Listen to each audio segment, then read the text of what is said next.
বিসমিল্লাহির রহমানির রহিম। উচাইল শাহ মজলিস আমিন সুন্নিয়া দাখিল মাদ্রাসায় দারুদ কেরাত প্রশিক্ষণ কেন্দ্রের বিদায়ী অনুষ্ঠানে আজকের প্রধান অতিথি সাবেক চেয়ারম্যান ফয়জুল করিম ফজল সাহেব এখানে উপস্থিত আছেন।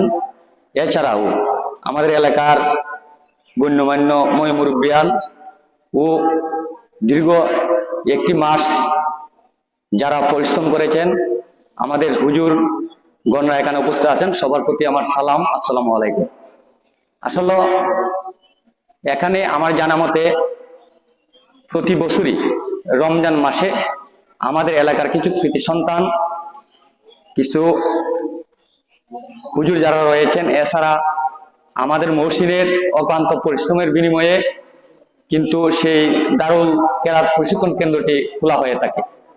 তাতে আমাদের সুবিধা হচ্ছে, আমাদের এলাকার ছেলে মেয়ে যারা আছে তারা কিন্তু সেই কারিয়ানা শিক্ষা এবং কোরআন শুদ্ধভাবে শিক্ষা গ্রহণ করার মতন একটি সুযোগ সুবিধা করে দেওয়ার জন্য আমি আন্তরিকভাবে তাদেরকে ধন্যবাদ জানাই, যাদের অক্লান্ত পরিশ্রমের বিনিময়ে প্রতি বছরই এখানে দারুল কেরাত প্রশিক্ষণ কেন্দ্রটি খোলা হয়ে থাকে।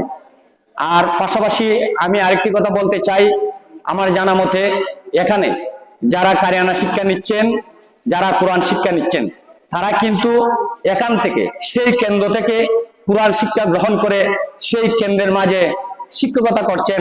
আসলে এটা আমাদের গর্বের বিষয় যে ছেলে এবং মেয়েরা, বিশেষ করে মেয়েরা বেশি ভাগ এখানে এসে কোরআন শিক্ষা নেওয়ার জন্য ভর্তি হয়।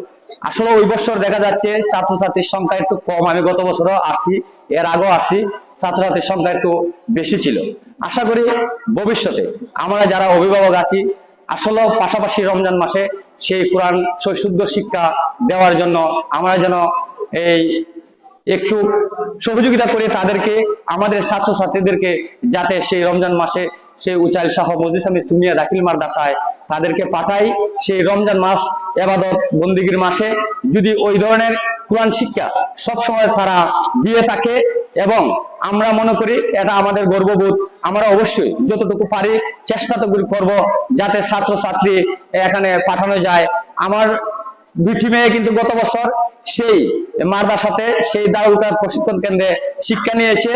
এবার আমারও একটি মেয়ে এখানে আছে। আর আমি যতদিন বেঁচে থাকবো আসলে আমি চেষ্টা করব সেই রমজান মাসে অন্তত পক্ষে আমার বাচ্চাকে সেই শিক্ষা দেওয়ার জন্য, সেই কোরআন শিক্ষা দেওয়ার জন্য রমজান মাসে যাতে আমি এখানে সেই দারুল কেরাত প্রশিক্ষণ কেন্দ্রে পাঠাতে পারি, এই তৌফিকটি ওই জন্য আল্লাহ রাব্বুল আলামিন আমাকে দান করেন। আর সব অভিভাবককে বলবো আপনারা ওইদিকে একটু নজর রাখবেন। আসলে সবার দ্বারা সব কাজ হয় না, ভালো কাজে সঠিক বাধা থাকে।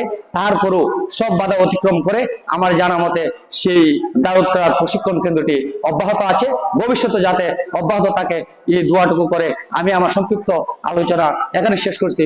সবাই ভালো থাকবেন, সুস্থ থাকবেন। আসসালামু আলাইকুম।